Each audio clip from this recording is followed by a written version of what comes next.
ওমর রাদিয়াল্লাহু তাআলা আনহু রাস্তা দিয়া রাতের বেলায় ঘোরাফেরা করতেন আর মানুষের অবস্থাগুলো তালাশ করতেন। ভাবি কি আছে সমস্যা? ওমরের অবস্থা ছিল কে কোন সমস্যায় পড়ে আছে। আমি ওমরের জামালা, আমি ওমরের একজন প্রজা যদি না খাইয়া থাকে, হাসরের ময়দানে আল্লাহ ডাক দিয়া বলবে, রে ওমর, তোমার জামানায় তোমার যুগে ওই লোকটা কেন না খেয়ে পড়েছিল? আমি আল্লাহর কাছে জবাব দিতে পারবো না। ওমর রাদিয়াল্লাহু তাআলা আনহু রাতের বেলায় গভীর রাত, ওমর রাদিয়াল্লাহু তাআলা আনহু রাতের বেলায় হেঁটে হেঁটে তালাশ করতেছেন কার কি হালাত। এমন সময় ওমর রাদিয়াল্লাহু তাআলা আনহু তাকাইয়া দেখতে পান একটা ঘরের মধ্যে কান্নার আওয়াজ পাওয়া যায়, ছোট ছোট বাচ্চার কান্নার আওয়াজ। আর ঘরের মধ্যে কুপির মতো বাতি। ওমর চিন্তায় পড়ে গেলেন, এত রাত সবাই ঘুমাইয়াছে, ওই ঘরের মধ্যে কেন কান্নার আওয়াজ? ওমর দরজার সামনে দাঁড়াইয়াছে। ওমর একটু ভালো করে লক্ষ্য করে দেখেন, মা চুলার মধ্যে পাতিলা বসায়, চুলার মধ্যে পাতিলা বসাইয়া রাখছে, কিন্তু পাতিলার মধ্যে কোনো খাবার নাই। পানি বসাইয়া রাখছে মা, আর ওদিক দিয়া বাচ্চাগুলো কান্না করতেছে। মা বারবার বলতেছে, রে ওরে বাচ্চা, ওরে বাবা, ওরে মা, খাবার রেডি হইতেছে, একটু অপেক্ষা কর, আমি মা তোদের জন্য খাবার রেডি করতেছি। ওমর বারবার তাকাইয়া দেখতে পায়, ওমর দেখতেছেন আসলে তো খাবার নাই, কিন্তু বাচ্চাগুলোকে বারবার মিথ্যা সান্ত্বনা দিচ্ছে। এমন সময় ওমর বলে, দরজাটা খুলেন মা, দরজাটা খুলিয়া দেন।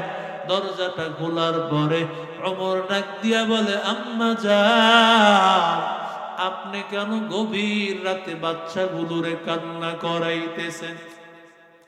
মহিলা ডাক দিয়া বলতেছেন, ও যুবক, ও মুসাফির, কাটা গায়ে লবণ ছিটাইতে আসিও না।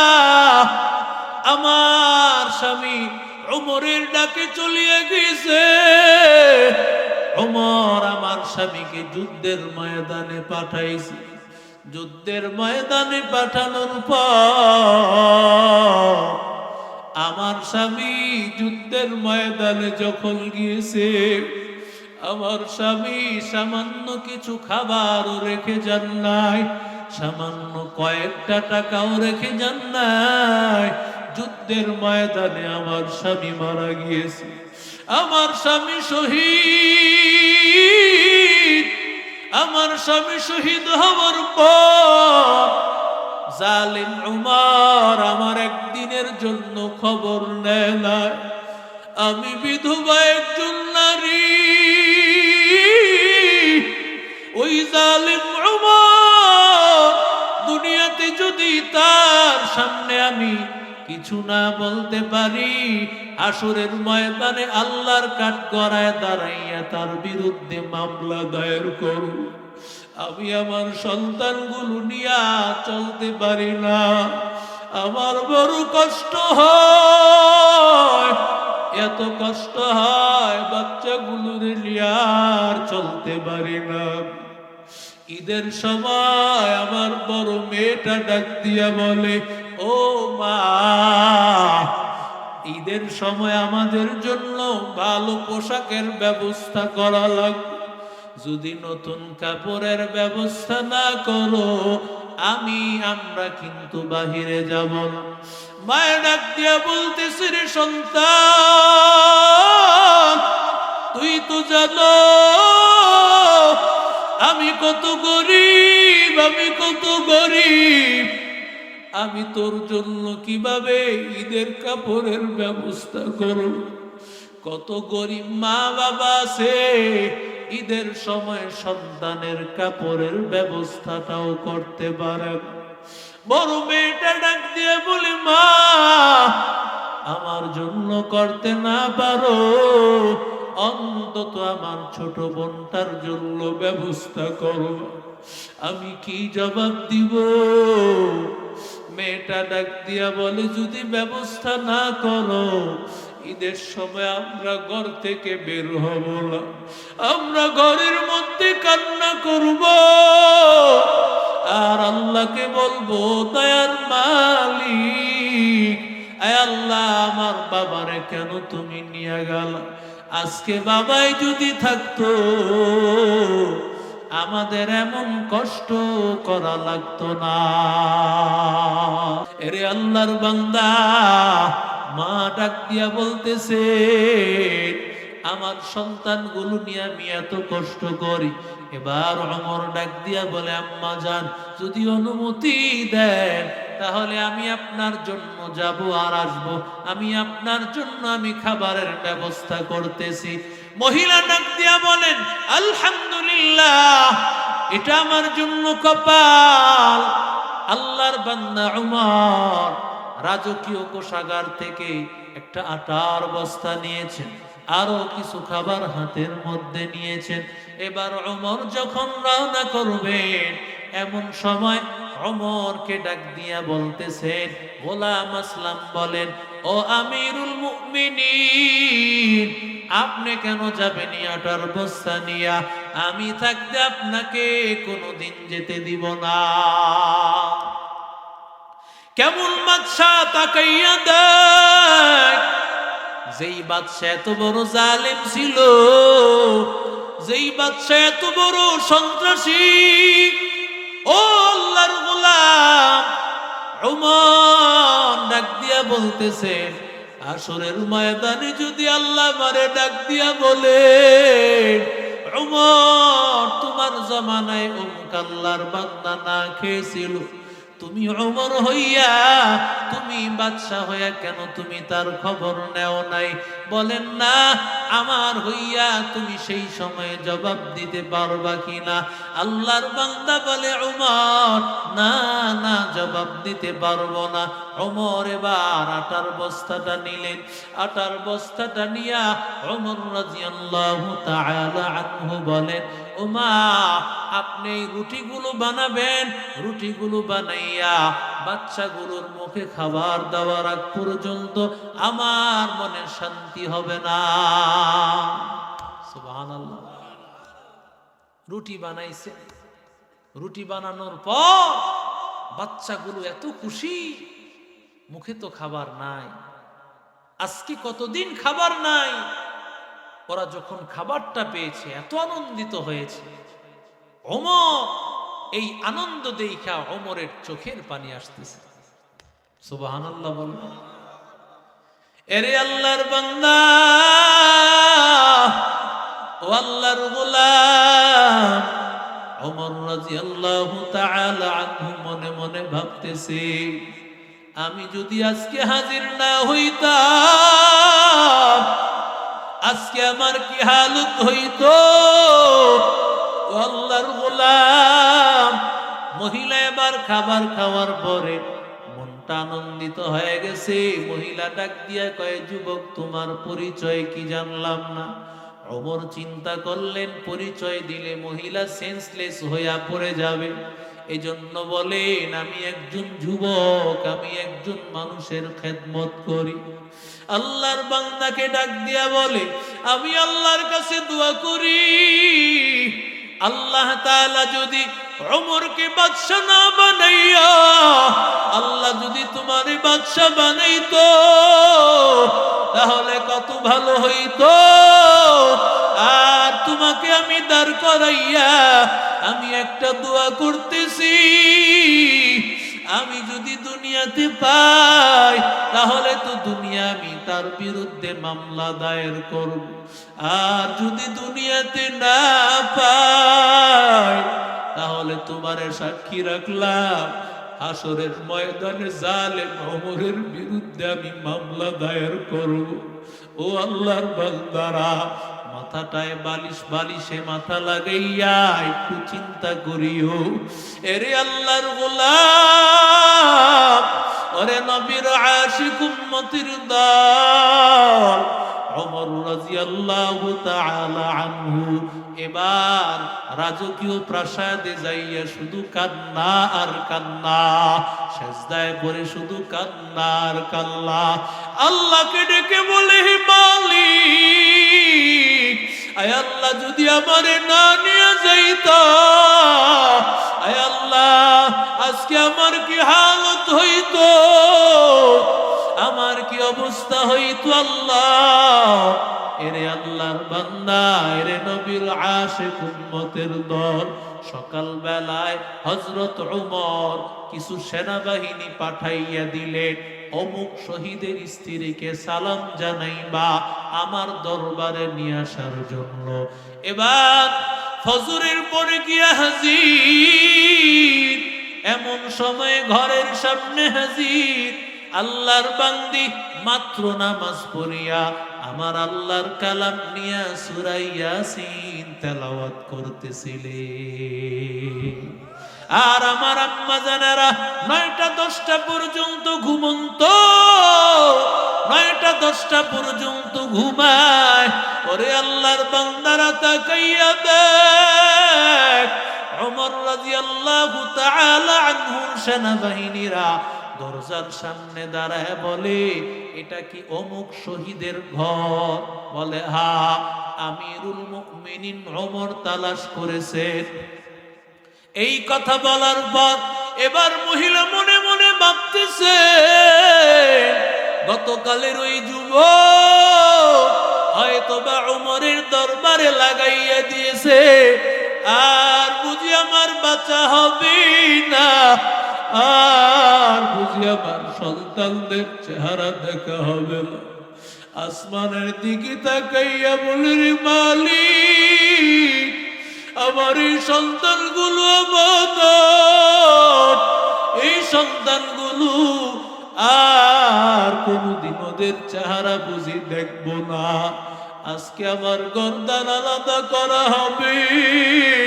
ওদিক দিয়া ওমর বিবিরে ডাক দিয়া বলেন, ও বিবি, তাড়াতাড়ি ভালো খাবারের ব্যবস্থা কর, কারণ এমন একজন মেহমান আসবে যেই মেহমান আমার সবচেয়ে দামি মেহমান। ওদিক দিয়া মহিলা সামনে আগাইতে আগাইতে ওমরের দরবারের সামনে চলে আসছে, আর মাথাটা নিচে দিয়া রাখছে। এমন সময় মনে মনে ভাবলো, আমিরুল মুমিনিন ওমর, যার বিরুদ্ধে হাসরের ময়দানে মামলা দায়ের করব, দুনিয়াতে একটা নজর তাকাইয়া দেখি। এবার যখন তাকাইয়া দেখেছে, তাকাইয়া দেখতে পায় এই ওমর তো হলো গতকালকের সেই যুবক, আজকে সেই ওমর। পায়ের মধ্যে পড়ে গেল আর বলে, ওমর মাফ করে দেন। ওমর ডাক দিয়া বলে, আম্মা জান, আজকে আমার কাছে আপনি মাফ চাইবেন না, কারণ আপনি আমার এই সাক্ষী রেখে বলেছেন আমি ওমরকে হাসরের ময়দানে কাঠগড়ায় দাঁড় করাবে। আজকে আমি হইলাম আসামি, আজকে আমার গলার মধ্যে রশি পেঁচাইয়া আপনি মদিনার অলিগলিতে ঘুরাইবেন, যত শাস্তি আছে দেন, এরপরও আমার হাসরের ময়দানে আমার বিরুদ্ধে মামলা দায়ের করবেন। এরে আল্লাহর বান্দা যুবক, যেই ওমর ছিল এত খারাপ, আল্লাহ তাআলা কোরআনের কারণে এত দামি বানাইয়া দিল। ওই ওমরের মতো দামি সাহাবী কেউ নাই। আল্লাহর নবী বলেন, লাউ কানা বাদি নাবিয়্যান লাকানা উমর, আমার পরে যদি আল্লাহ কাউরে নবী বানাইতেন, ওমরকে বানাইতেন। আল্লাহ তাআলার একটা নাম হলো রহমান। আল্লাহ তাআলার অনেকগুলো নাম, যতগুলো নাম আল্লাহ তাআলার রয়েছে, সুন্দর সুন্দর নামগুলোর মধ্যে একটা নাম হলো রহমান। রহমান আমার আল্লাহর এমন একটা দয়ার নাম, এমন একটা মায়ার নাম, যেই নামের কারণে দুনিয়ার সব মানুষ ভালোবাসা পায়। সুবহানাল্লাহ। লিল্লাহি তাআলা মিআতু রাহমাহ, আল্লাহ তাআলার 100 রহমত আমার মালিকের। এই 100 ভাগ রহমতের মধ্যে আল্লাহ জাআলা ফিল আরদি রাহমাতান ওয়াহিদা, 1 ভাগ রহমত দুনিয়ার জমিনে আল্লাহ তাআলা ছড়ায় দিয়েছেন। 1 ভাগ রহমতের কারণে তা'তিফুল ওয়ালিদাতু আলা ওয়ালাদিহা ওয়াল বাহাইম, মায়ার নবী, রহমতের নবী পয়গম্বর ডাক দিয়া বলেন, আল্লাহর গোলাম, তাকায় দেখ একটা মা তার সন্তানকে কেমন মায়া করে, মা তার সন্তানকে কেমন মায়া। সন্তানটা পাশের ঘরে আছে, মার মনটা বেচैन হয়ে যায়, না জানি সন্তান কি অবস্থায় আছে। অথচ পাশের ঘরেই সন্তানটা নিরাপদেই আছে, কারণ মায়ের মধ্যে আল্লাহ তাআলা এত বেশি রহমত দান করেছেন, এত মায়া আল্লাহ দান করেছেন। ওই মায়ার কারণে মা তার সন্তানকে ভুলতে পারে না। এরে আল্লাহর বান্দা, মা দুনিয়ার সব ভুলে যায়, কিন্তু সন্তানকে কোনোদিন ভুলে না। এরে আল্লাহর বান্দা, তাকাইয়া দেখো রে যুবক, একটা স্বামী তার স্ত্রীকে কেমন মায়া করে, কেমন ভালোবাসে একজন স্বামী। স্বামী তার স্ত্রীকে কেমন মায়া করে ভালোবাসে, স্ত্রীও তার স্বামীকে কি পরিমাণ ভালোবাসে। এই মায়াও আমার আল্লাহর 1 ভাগ রহমতের সামান্য পরিমাণ। বয়ফ্রেন্ড গার্লফ্রেন্ড ভালোবাসা, এরে আল্লাহর বান্দা, মেয়ের নাম আকলিমা, ছেলের নাম মাহমুদ, A+M লিখে শরীরের মধ্যে অঙ্কন করে, জোরে বলেন আছে না নাই? ভালোবাসার চিহ্ন তার শরীরের মধ্যে লাগাইয়া দেয়। এরে আল্লাহর বান্দা, যুবক, আল্লাহর গোলাম, এই যে ভালোবাসা, যেই ভালোবাসা তুমি একটা মেয়েকে বাসতেছো, যদি এই ভালোবাসা হারাম, কিন্তু এই ভালোবাসাটাও তো আল্লাহ তাআলার একটা কুদরতি ভালোবাসার একটা অংশ। একটা ছোট্ট মুরগির দিকে তাকাইয়া দেখ, মা মুরগিটা বাচ্চাগুলোকে নিয়ে একসাথে চলাফেরা করে। যদি আকাশ থেকে তাকাইয়া দেখতে পায় সেখানে কোনো চিল অথবা বাজ পাখি এসে বাচ্চাগুলোকে নিয়ে যাবে, সাথে সাথে ডানাটা উঠাইয়া দেয়, ডানার নিচে সব মুরগির বাচ্চাগুলো আশ্রয় নেয়। সুবহানাল্লাহ, আস্তে কম, আরো জোরে বলেন। हकीकत से तो दुनिया बेखबर है, दुनिया की नुमाइश पर नजर है। नमी गोयम के अज दुनिया जुदा बाश, कहर करे के बाशी बा खुदा बाश। चिस्ते दुनिया अज खुदा गाफिल बुदा, नहीं कमाश مشق نقره فرزندزا এরে নবীর আশিক উম্মতের দল কত বন্যার মধ্যে তাকাইয়া দেখেছো একটা প্রাণী ভাসতেছে ও ডুবে যাচ্ছে কিন্তু ওর বাচ্চাকে তার পিঠের উপর নিয়ে ভাসতেছে নিজের খবর নাই কিন্তু বাচ্চার চিন্তায় সে পেরেশান হয়ে আছে এরে আল্লাহর বান্দা এই মায়া দান করেছেন যিনি তার নাম কি ইয়া ইলাহি তু মেরা মাবুদ হ্যায় ইয়া ইলাহি তু মেরা মাশুক হ্যায় ইয়া ইলাহি তু মেরা গফফার হ্যায় ইয়া ইলাহি তু মেরা सत्तार है या इलाही मुझसे मुझको दूर कर ताकि देखो मुझ में तुझको एक नजर हर तमन्ना दिल से रुखसत हो गई अब तो आजा अब तो खलवत हो गई बुजुर्गी की नहीं हमको जरूरत गुलाम अपना बना ले ऐ खुदाया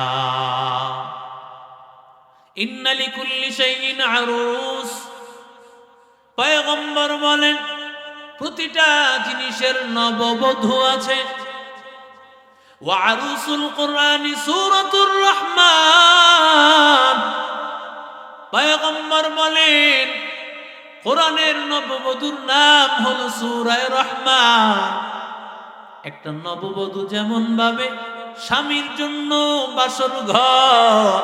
বাসর ঘরের মধ্যে ড্রেসআপ পরে মেকআপ পরে একটা স্বামীর জন্য নিজেকে উজাড় করে দেয় ঠিক তেমনি ভাবে আল্লাহ তাআলা সূরা আর রহমানে একজন মুমিন বান্দা একজন আল্লাহর গোলাম জান্নাতে যাওয়ার পর আল্লাহর যুবক দুনিয়াতে গুনাহ করে নাই গুনাহ থেকে হেফাজতে রেখেছে দুনিয়ার জমিনে গুনাহ থেকে মুক্ত রয়েছিল ওই বান্দার জন্য আল্লাহ তাআলা কি পরিমাণ জান্নাতের নিয়ামত আল্লাহ রেখেছেন ওই নিয়ামত দিয়া আল্লাহ সূরা রহমানকে সাজাইয়া গুছাইয়া মানুষের জন্য দিয়েছে ই কালামে জিন্দা কুরআনে হাকীম হিকমতে উলা ইয়াজালাসতু কদিম জামিউল ইলমি ফিল কুরআনে হাকীম تقاصرت عنه أفهام الرجال بخا قرآن كلام الله مشنا قديم استی نينا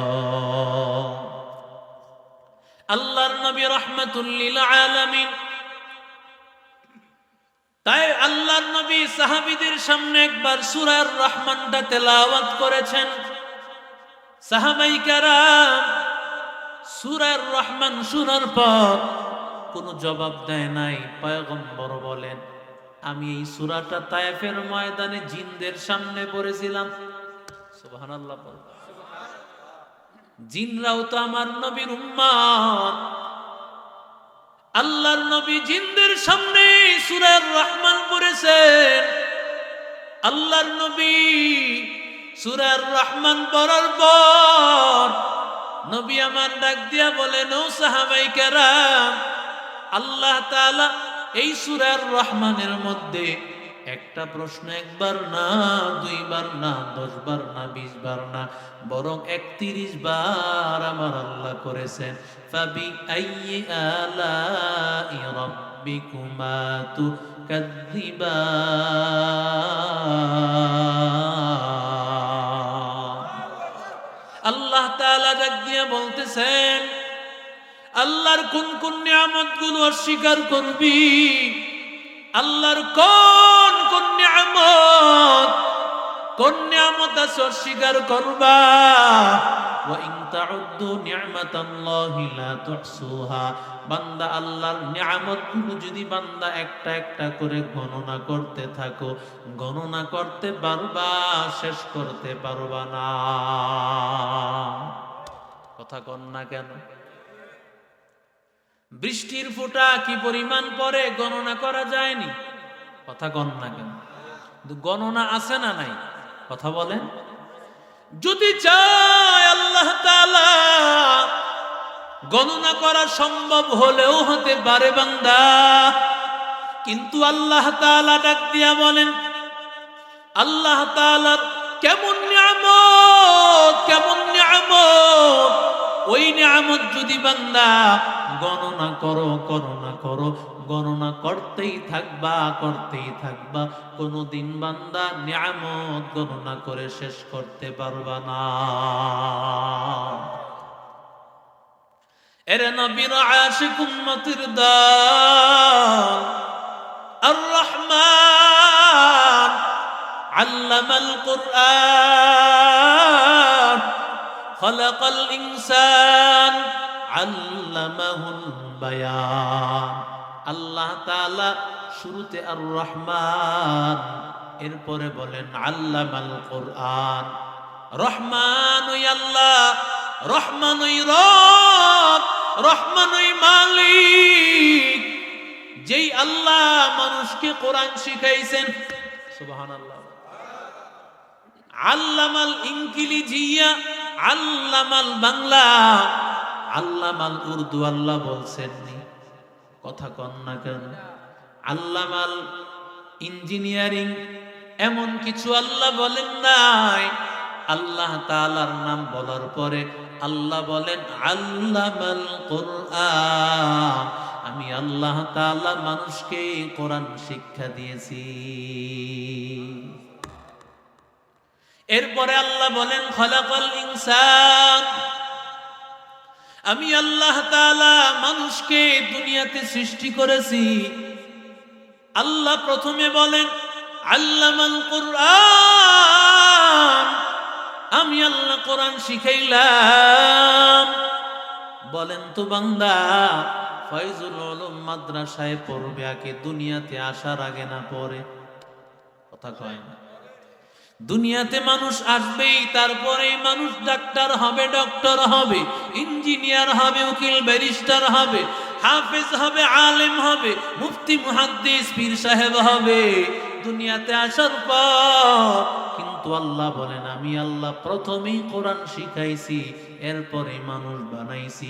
কেন আল্লাহ তাআলা মানুষের সিস্টেমের ব্যতিক্রমটা বললেন? মুফাসসিরিনে কেরাম বলেন দুনিয়াতে মানুষ, কোন মানুষকে মানুষ বলা হয়? দুনিয়াতে জন্মগ্রহণ করলেই তো মানুষ হয়ে যায়। যেই মানুষ দুনিয়াতে জন্মগ্রহণ করলো ওই আল্লাহর বান্দা তো মানুষ হয়ে যাবে। একটা গরু ছাগলও তো দুনিয়াতে জন্মগ্রহণ করে, একটা কুকুরও তো দুনিয়াতে জন্মগ্রহণ করে। এরে আল্লাহর গোলাম, আল্লাহ দুনিয়াতে কেন মানুষকে বানান? দুনিয়ার মানুষ যদি বলে ঘুমানো মানুষের একটা গুণ, তাহলে মানুষের চাইতে বড় মানুষ হবে গাধা। কথা কন না কেন? গাধা ঘুমায়নি, শুধু দাঁড়ায়ও ঘুমায়। কথা কন না কেন?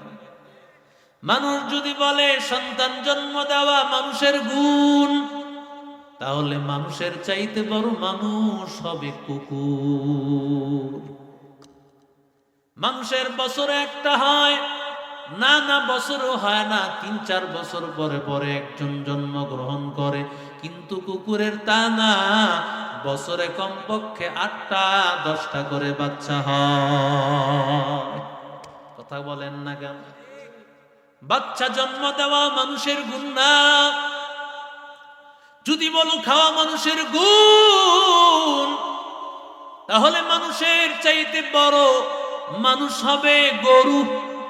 গরু খায় তো খায়, সারাদিন খাওয়ার পরে রাতের বেলায় দিনের বেলা খাওয়ার সময় কিছুটা পাকস্থলীর জায়গার মধ্যে আল্লাহর বান্দা ঢুকাইয়া রাখে। আল্লাহর বান্দা আবার সারা রাত ব্যাপী ঘুমায় আর আল্লাহর বান্দা খেতে থাকে। কথা কোন ঠিক না? সারাদিন খায়। যেমন মানুষ দেখবেন, যখন যেই মানুষটা সারাদিন খায় তুই সারাদিন গরুর মতো খাস, কয় কি কয় না? তার মানে খাবার খাওয়াটা কার গুণ? কথা কর না কেন? এটা গরুর গুণ, বেশি খাওয়া। বেশি খাওয়া, শুধু খাওয়া, এই গুণটা এটা গরুর গুণ। মানুষকে আল্লাহ কি জন্য পাঠাইছেন? আল্লাহ বলেন, ওয়ামা খালাকতুল জিন্না ওয়াল ইনসা ইল্লা লিয়াবুদুন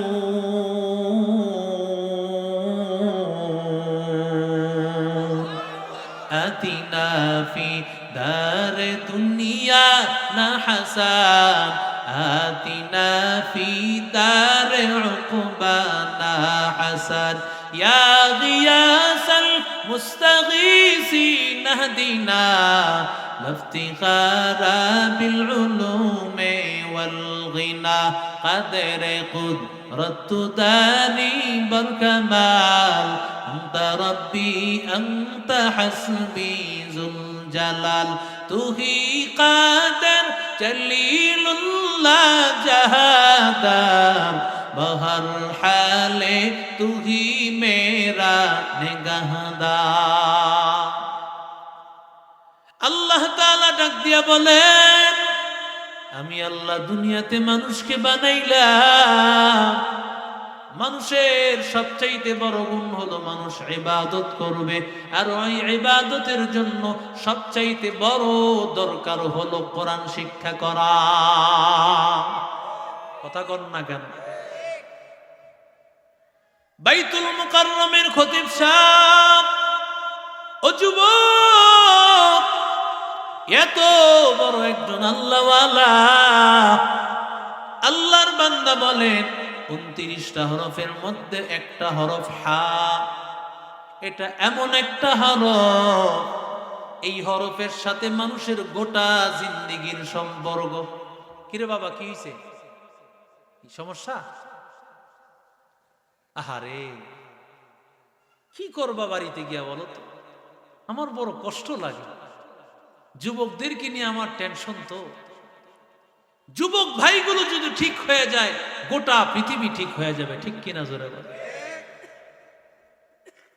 মাহফিলে বসলেই দেখবেন সব সমস্যা শুরু হয়ে যায়। ঠিক কিনা বলে? পাবেন কোথায় এই কথাগুলো? কোরআন হাদিসের মজলিস ছাড়া আর কোথায় পাবেন বলে? আমরা তো সারা জিন্দেগি ওস্তাদের কাছে বসে বসে এগুলো আল্লাহ পড়াইছে।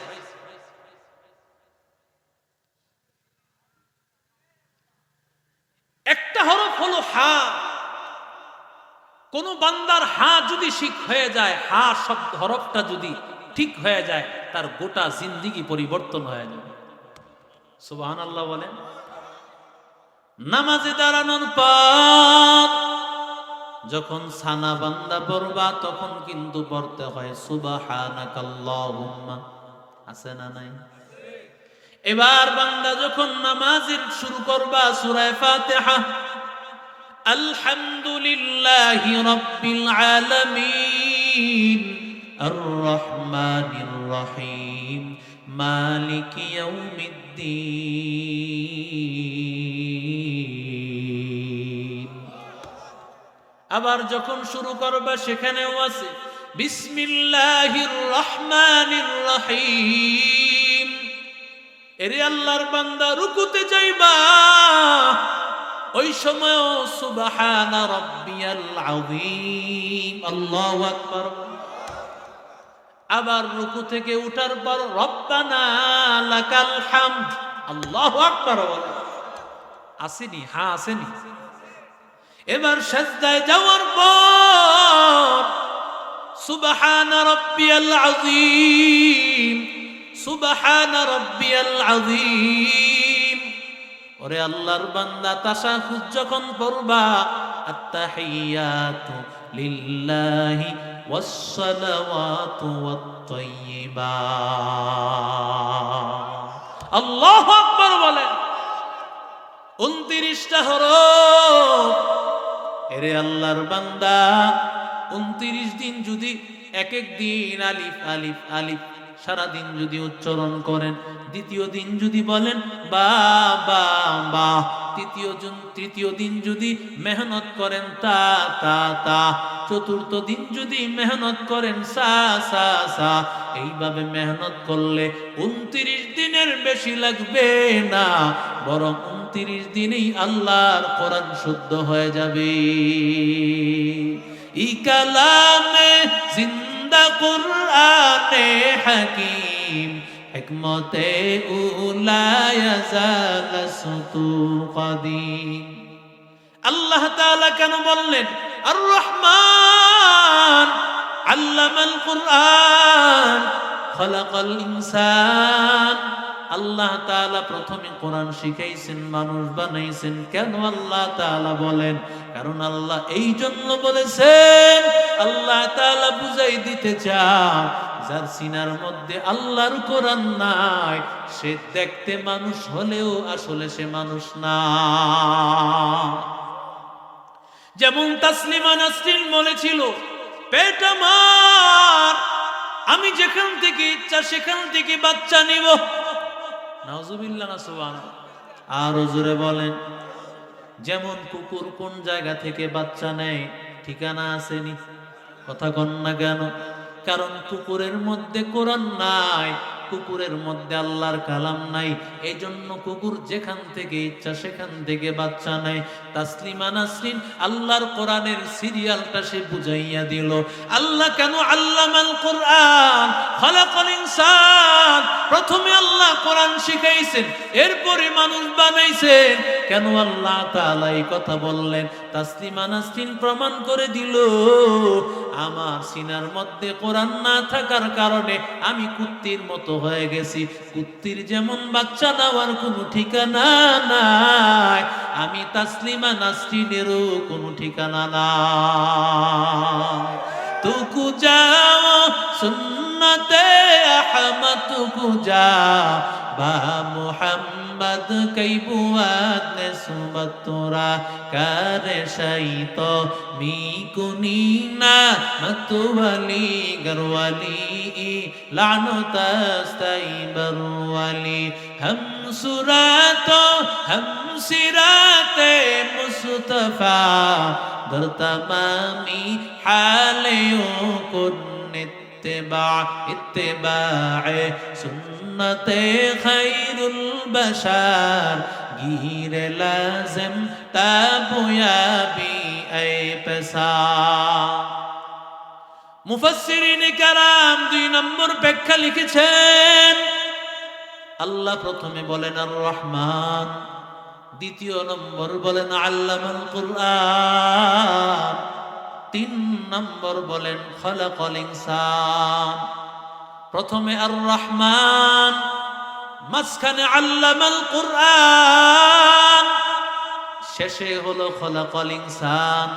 প্রথমে রহমান, মাঝখানে কোরআন, শেষে হলো মানুষ। আল্লাহ তাআলা বলেন, ও দুনিয়ার মানুষ, তুমি আল্লাহ তাআলার রহমানের রহমত যদি তোমার পর্যন্ত পৌঁছাইতে চাও, দুনিয়ার কোনো শিক্ষা দিয়া করা যাবে না। একমাত্র রহমানের রহমত নেওয়ার মাধ্যম হলো আল্লাহর কালাম। ওয়াতাসিমু বিহাবলিল্লাহি জামিআন ওয়া লা তাফাররাকু।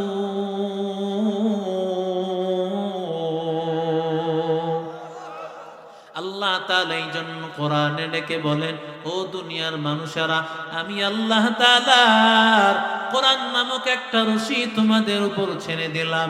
এই কোরআন নামক রশি যেই বান্দা ধরবা, আমি আল্লাহ তাআলা দুনিয়ার গর্ত থেকে রশি দিয়া যেমন গর্ত থেকে উঠানো হয়, আমি আল্লাহ কোরআন নামক রশি দিয়া জান্নাত নামক বাড়িতে আমি আল্লাহ পৌঁছাইয়া দিব। আর রহমান আল্লামাল কুরআন খালাকাল ইনসান। কোরআন এমন একটা জিনিস, এমন একটা পাওয়ারফুল জিনিস, এই কোরআনের স্পর্শ যার মধ্যে লেগে গিয়েছে ওই মানুষটা পৃথিবীর সবচাইতে সেরা মানুষ হয়ে গেছে। কথা কন না কেন? যেই মানুষগুলোর কোনো দাম ছিল না, মক্কার কাফির আর বেঈমানের দল, এদের মতো খারাপ মানুষ কেউ ছিল না। আল্লাহর কালামের কারণে ওই মানুষগুলোর কত দাম, ওই মানুষগুলো কত দামি। এরে আল্লাহর বান্দা, রাহমাতুল লিল আলামিনের সাহাবী হযরত ওমর, যার মতো এমন মেজাজ গরমের সাহাবী আর কেউ ছিল না। বিশ্ব সন্ত্রাসীর ভূমিকায় ওমর রাহমাতুল লিল আলামিনের গর্দান আনতে পারবা? পার্লামেন্টে আবু জাহেল যখন এই প্রস্তাব দিল কেউ রাজি হয় না। এমন সময় ওমর দাঁড়াইয়া গিয়েছে। ওমর বলেন, আমি মুহাম্মদের গর্দান আনতে যাব। এর আল্লাহর বান্দা, মুহাম্মদের গর্দান যে আনতে যায় সে বিশ্ব সন্ত্রাসী ছাড়া কিছু হতে পারে না। কিন্তু আমার আল্লাহর কালামের কেমন পাওয়ার! ও যুবক, আজকে শুধু এতটুকুই বুঝাইব রে গোলাম, ভালো করে মনোযোগটা লাগাইয়া শুনো। আল্লাহর কালামের কেমন পাওয়ার! হযরত ওমর সবচাইতে গরম মেজাজের সাহাবী, ও আশাদ্দুহুম ফি আমরিল্লাহি ওমর।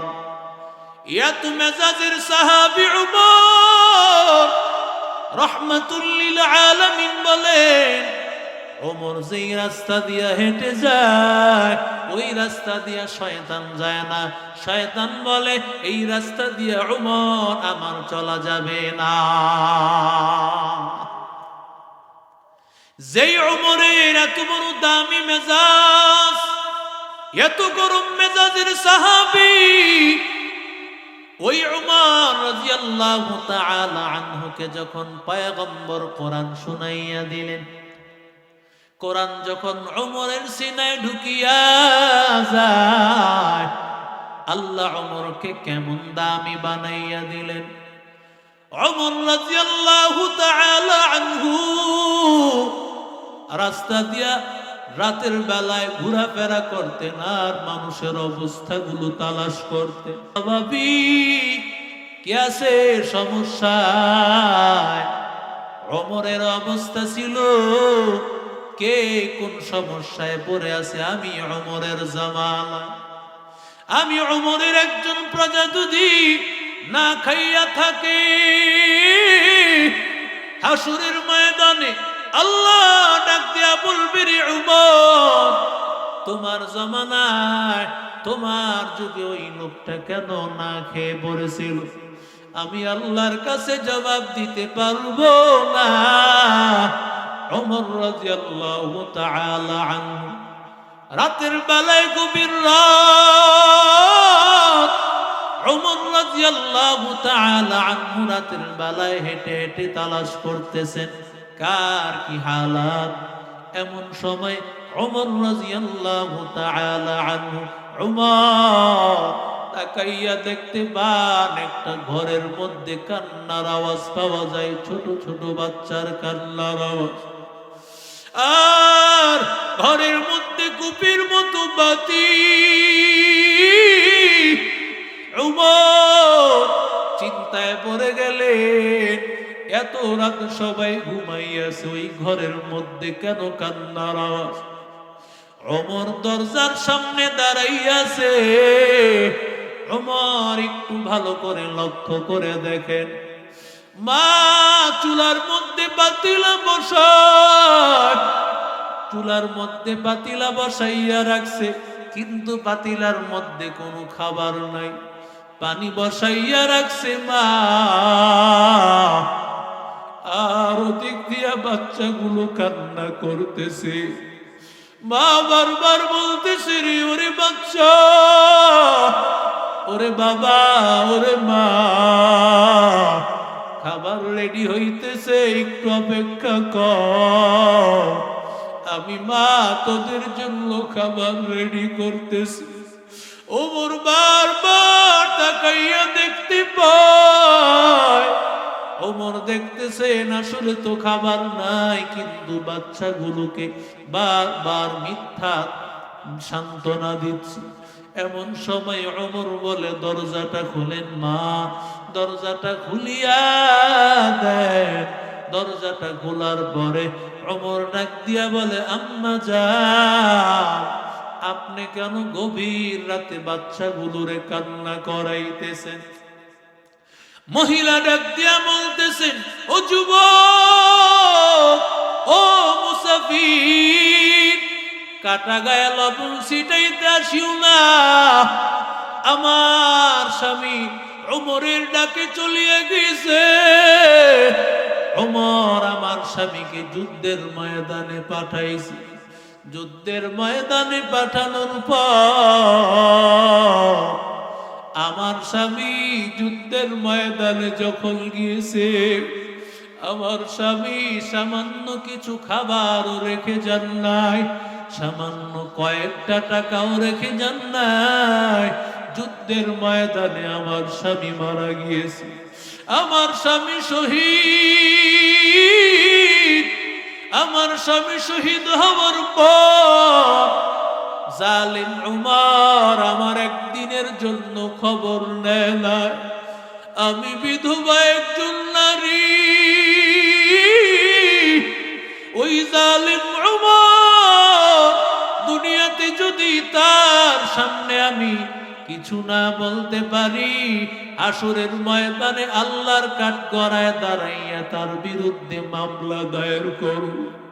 আমি আমার সন্তানগুলো নিয়ে চলতে পারি না, আমার বড় কষ্ট হয়, এত কষ্ট হয় বাচ্চাগুলোরে নিয়ে আর চলতে পারি না। ঈদের সময় আমার বড় মেয়েটা ডাক দিয়া বলে ও মা, ঈদের সময় আমাদের জন্য ভালো পোশাকের ব্যবস্থা করা লাগবে, যদি নতুন কাপড়ের ব্যবস্থা না করো আমরা কিন্তু বাহিরে যাব না। মায়ের ডাক দিয়া বলতেছে রে সন্তান, তুই তো জানো আমি কত গরিব, আমি কত গরিব, আমি তোর জন্য কিভাবে ঈদের কাপড়ের ব্যবস্থা করব?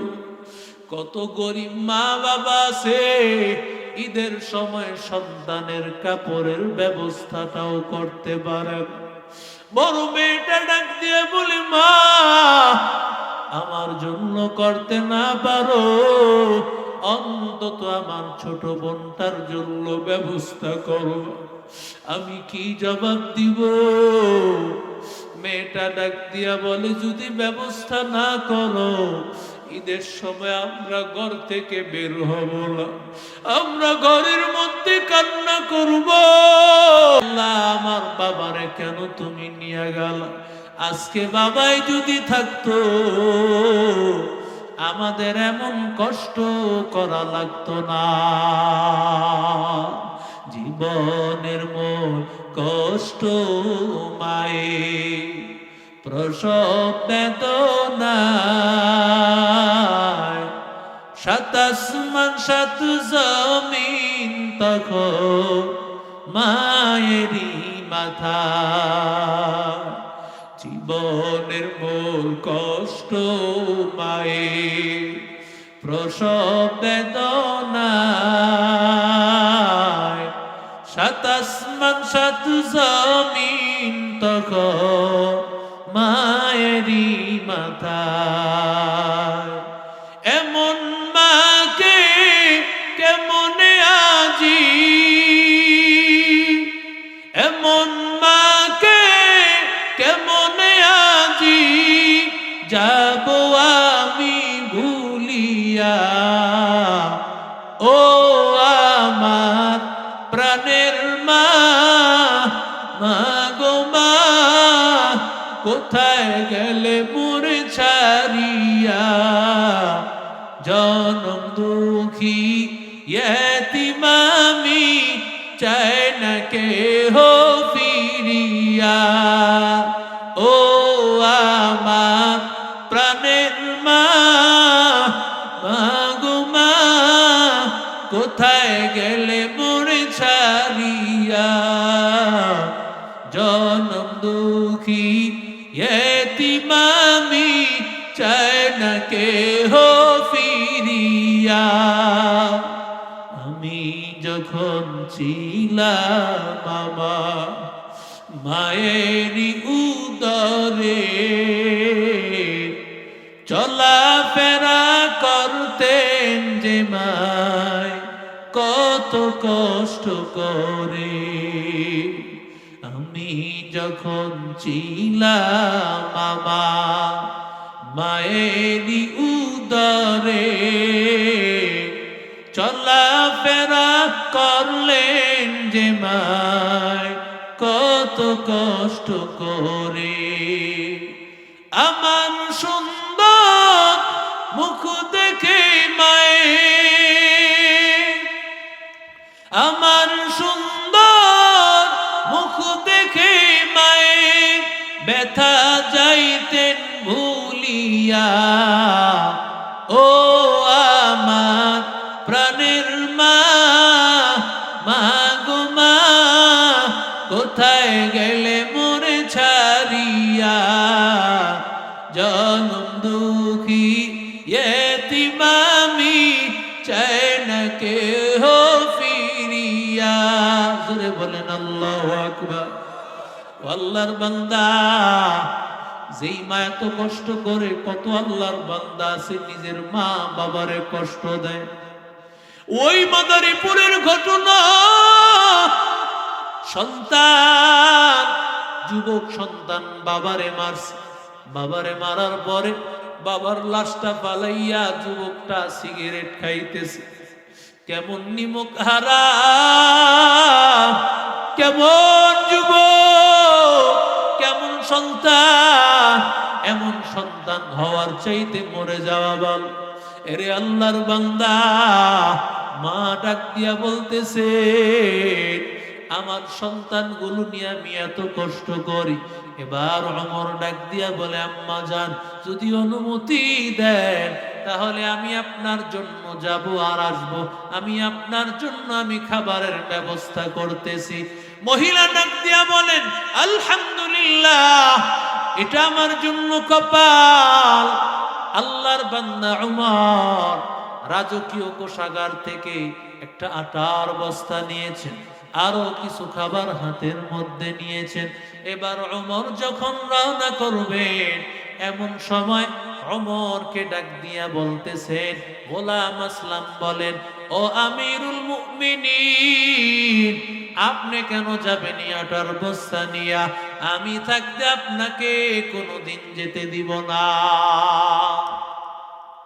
কেমন বাদশা তাকাইয়া দেখ যেই বাদশা এত বড় জালেম ছিল যেই বাদশা এত বড় সন্ত্রাসী ও আল্লাহর গোলাম ওমর ডাক দিয়া বলতেছেন আসরের ময়দানে যদি আল্লাহ মারে ডাক দিয়া বলে ওমর তোমার জামানায় অমুক আল্লাহর বান্দা না খেয়েছিল তুমি ওমর হইয়া তুমি বাদশা হইয়া কেন তুমি তার খবর নেও নাই বলেন না আমার হইয়া তুমি সেই সময়ে জবাব দিতে পারবা কিনা আল্লাহর বান্দা বলে ওমর না না জবাব দিতে পারবো না ওমর এবার আটার বস্তাটা নিলেন আটার বস্তাটা নিয়া ওমর রাদিয়াল্লাহু তাআলা আনহু বলেন ওমা আপনি রুটিগুলো বানাবেন রুটিগুলো বানাইয়া বাচ্চাগুলোর মুখে খাবার দেওয়ার আগ পর্যন্ত আমার মনে শান্তি হবে না সুবহানাল্লাহ রুটি বানাইছে রুটি বানানোর পর বাচ্চাগুলো এত খুশি মুখে তো খাবার নাই আজকে কতদিন খাবার নাই ওরা যখন খাবারটা পেয়েছে এত আনন্দিত হয়েছে ওমর এই আনন্দ দেখা ওমরের চোখের পানি আসতেছে। সুবহানাল্লাহ বল। এরে আল্লাহর বান্দা, ও আল্লাহর গোলাম, ওমর রাদিয়াল্লাহু তাআলা আনহু মনে মনে ভাবতেছে, আমি যদি আজকে হাজির না হইতাম, আজকে আমার কি হালত হইতো। ও আল্লাহর গোলাম, মহিলা এবার খাবার খাওয়ার পরে মনটা আনন্দিত হয়ে গেছে। মহিলা ডাক দিয়া কয়, যুবক তোমার পরিচয় কি জানলাম না। ওমর চিন্তা করলেন, পরিচয় দিলে মহিলা সেন্সলেস হইয়া পড়ে যাবে, এজন্য বলেন আমি একজন যুবক, আমি একজন মানুষের খেদমত করি। আল্লাহর বান্দাকে ডাক দিয়া বলে, আমি আল্লাহর কাছে দোয়া করি, আল্লাহ তাআলা যদি ওমরকে বাদশা না বানাইয়া, আল্লাহ যদি তোমারে বাদশা বানাইতো তাহলে কত ভালো হইতো। আর তোমাকে আমি দাঁড় করাইয়া আমি একটা দোয়া করতেছি, আমি যদি দুনিয়াতে পাই তাহলে তো দুনিয়া আমি তার বিরুদ্ধে মামলা দায়ের করব, আর যদি দুনিয়াতে না পাই তাহলে তোমারে সাক্ষী রাখলাম, হাসরের ময়দানে জালেম ওমরের বিরুদ্ধে আমি মামলা দায়ের করব। ও আল্লাহর বান্দারা, মাথাটায় বালিশে মাথা লাগাইয়া একটু চিন্তা করিও। এরে আল্লাহর গোলাম, ওরে নবীর আশিক উম্মতির দল, ওমর রাদিয়াল্লাহু তাআলা আনহু এবার রাজকীয় প্রাসাদে যাইয়া শুধু কান্না আর কান্না, সেজদায় পড়ে শুধু কান্না আর কান্না। আল্লাহকে ডেকে বলে, হে মালিক, আয় আল্লাহ যদি আমারে না নিয়ে যাইতা, আয় আল্লাহ আজকে আমার কি হালত হইতো, আমার কি অবস্থা হইতো আল্লাহ। এরে আল্লাহর বান্দা, এরে নবীর আশিক উম্মতের দল, সকাল বেলায় হযরত ওমর কিছু সেনাবাহিনী পাঠাইয়া দিলেন, অমুক শহীদের স্ত্রীকে সালাম জানাইবা আমার দরবারে নিয়ে আসার জন্য। এবার ফজরের পরে গিয়া হাজির, এমন সময় ঘরের সামনে হাজির আল্লাহর বান্দি মাত্র নামাজ পড়িয়া আমার আল্লাহর কালাম নিয়া সূরা ইয়াসিন তেলাওয়াত করতেছিলেন।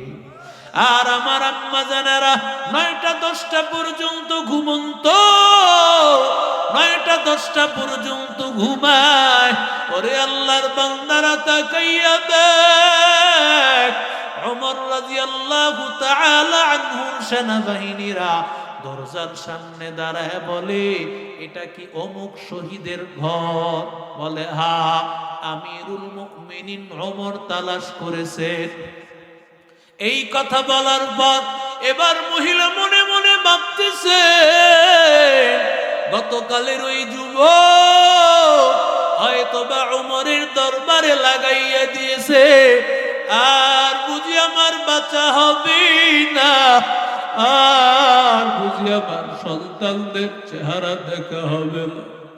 আসমানের দিকে তাকাইয়া বলে, রে মালিক, আমার এই সন্তানগুলো আমানত,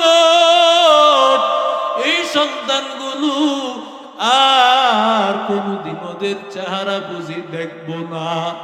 আজকে আমার গর্দান আলাদা করা হবে।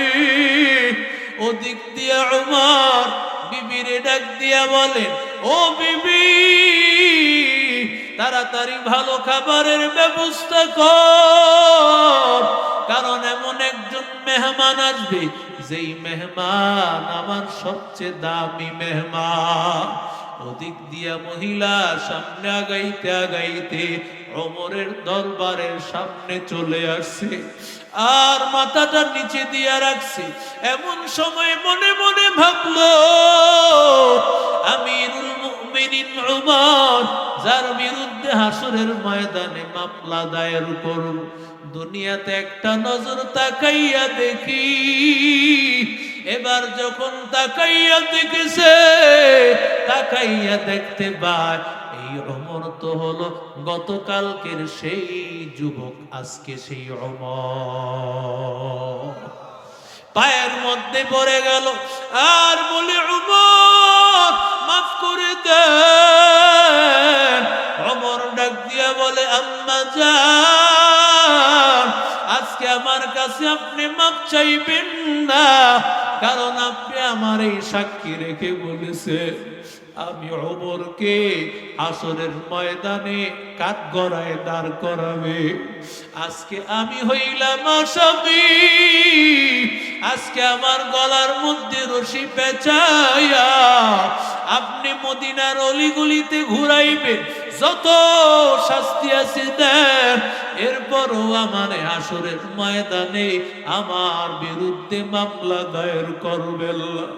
এরে আল্লাহর বান্দা যুবক, যেই ওমর ছিল এত খারাপ, আল্লাহ তাআলা কোরআনের কারণে এত দামি বানাইয়া দিল। ওই ওমরের মতো দামি সাহাবী কেউ নাই। আল্লাহর নবী বলেন, লাউ কানা বাদি নবিয়্যান লাকানা ওমর, আমার পরে যদি আল্লাহ কাউরে নবী বানাইতেন, ওমরকে বানাইতেন। ও আল্লাহর বান্দারা, এই মাদ্রাসাগুলোতে কত গরিব ছাত্র পড়ে, তো আমাদের চাইতে তোমরা বেশি দেখো না। এক মাদ্রাসার বয়ানে এরকম ভাবে পাগড়ি দেওয়া হবে, বয়ানের মধ্যে পাগড়ি দেওয়া হবে। পাগড়ি দেওয়ার আনন্দ কত আনন্দ, কারণ হাফেজ এতদিন কষ্ট করে এই হাফেজি কোরআন এতদিন কষ্ট করে করে মাদ্রাসায় পড়েছে, হিফজ পড়েছে। আজকে তার মাথায় পাগড়িটা পরানো হবে। ছোট্ট একটা বাচ্চা, হুজুর তাকাইয়া দেখতে পান ছেলেটা হাউ মাউ করে কান্না করতেছে।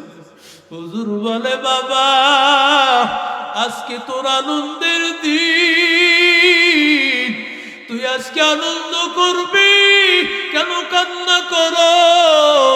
ছেলেটা ডাক দিয়া বলে, হুজুর আমি একা কান্না করি না, আমার এই স্টেজের পেছনে আছে আমার মা, আমার মাও আমার সাথে কান্না করতেছে। বলে, হুজুর আমি একজন ধনীর সন্তান ছিলাম, স্কুলে পড়তাম, আমার মেধা ছিল ভালো, আমার বাবা স্কুলে পড়াইতে জিপি 5 গোল্ডেন এ প্লাস পাইতাম। আমার বাবা একদিন এমন মাদ্রাসার ফয়জুল উলুম মাদ্রাসার মতো এমন একটা মাহফিলে বসে শুনেছে কোরআনওয়ালা হাফেজের মা বাবা মাথায় নাকি আল্লাহ নূরের মুকুট আল্লাহ পরায়া দেয়, তাদের শরীরে নাকি এত দামি পোশাক পরায়, আল্লাহ পৃথিবীর সবচেয়ে সম্মান তাদেরকে দান করেন। সেই বয়ান শুনিয়া আমার বাবায় বলেছে, ও আদরের সন্তান, আমার মনটা চায় তুই আমার জানাজার নামাজ পড়া, কারণ যদি সন্তান তোর জানাজা নিয়ে হাজির, এরে যুবক আল্লাহর গোলাম, কারণ হাজার হাজার কোটি কোটি ইমাম সাহেব, কত বড় বড় আল্লাহওয়ালা, আর তোমার হাফেজ একটা সন্তান, ওই সন্তানটা যখন তোমার জানাজার নামাজ নিয়ে দাঁড়াইবে, এর চাইতে দামি কিছু হতে পারে না। বাবা আশা করেছে আমার সন্তানটা আমার জানাজা পড়াবে, এরে আদরের সন্তান। আর আমি বাবা, যেদিন তুই হাফেজ হবি, কোরআনের হাফেজ, আমি বাবা একটা গরু জবে করিয়া আমি সবাই রে খাওয়াইব, আনন্দে খাওয়াইব। হুজুর আমার বাবার কথায় আমি রাজি হয়ে গেছি। মাদ্রাসায় ভর্তি করাইয়া আমার বাবা ওই দিন রাস্তা পার হতে গিয়া আমার বাবা অ্যাক্সিডেন্ট করে দুনিয়া থেকে চলে গিয়েছে। আমার মা আমারে কষ্ট করে করে আমার মা পড়াইয়া পড়াইয়া আমার মা আমার কোরআনের হাফেজ বানাইছে। কোরআনের হাফেজ হওয়ার পরে আমি মার কাছে গিয়া বললাম, মা আমার বাবার বড় শখ ছিল আমি যখন কোরআনের হাফেজ হইব মাদ্রাসায় গরু জবে করিয়া সবাই রে খাওয়াবে, কিন্তু আজকে সে আশা বুঝি পূরণ হবে না, সেই আশা বুঝি পূরণ হবে না মা। এবার মায় ডাক দিয়া কয়, রে সন্তান, তোর বাবায় না আছে তাতে কি হয়েছে, এই নে আমার গলার হার, গলার চেনটা নিয়ে নে, এটা বিক্রি করিয়া বাজার থেকে গরু নিয়ে আসিয়া জবে কর। হুজুর, যেই গরু জবে করিয়া আজকে রান্না হয়েছে ওটা আমার মার চেন বিক্রি করা গরু কেনা হয়েছে। আমি আজকে এই জন্য কান্না করতেছি, জানি না আমার মা ওই হারের ঋণ কোন দিন শোধ করতে পারবো। হুজুর ডাক দিয়া কয়, রে সন্তান, আল্লাহ তোরে এমন দৌলত দান করেছে, আল্লাহ তোরে এমন হাফেজ বানাইছে, এই কোরআন তোর সিনায় আসার কারণে আল্লাহ পৃথিবীর সবচেয়ে সম্মান তোরে দিবেন। ৬,২৩২টা আয়াত, ৬,২৩২ তালা বিল্ডিং এর মালিক আল্লাহ তোরে বানায় দিবে। আর তোর মাকে গিয়ে বল, আল্লাহ তাআলা তোর মাকে এই হারের বিপরীতে আল্লাহ কত দামি দামি হার, কত দামি দামি স্বর্ণ অলংকার দিয়া আল্লাহ তোর মাকে সাজাইয়া দিবে। ওরে আল্লাহর বান্দা যুবক, এখানে অনেকে আছো মা নাই বাবা নাই। ওরে আল্লাহর বান্দা, যেই বান্দা মা হারাইছে বাবা হারাইছে ওর মতো হতভাগা দুনিয়াতে হার কেউ নাই। কারণ মায়ের মতো এমন দোয়া, বাবার মতো এমন দোয়া পৃথিবীতে আর কেউ করে না রে গোলাম।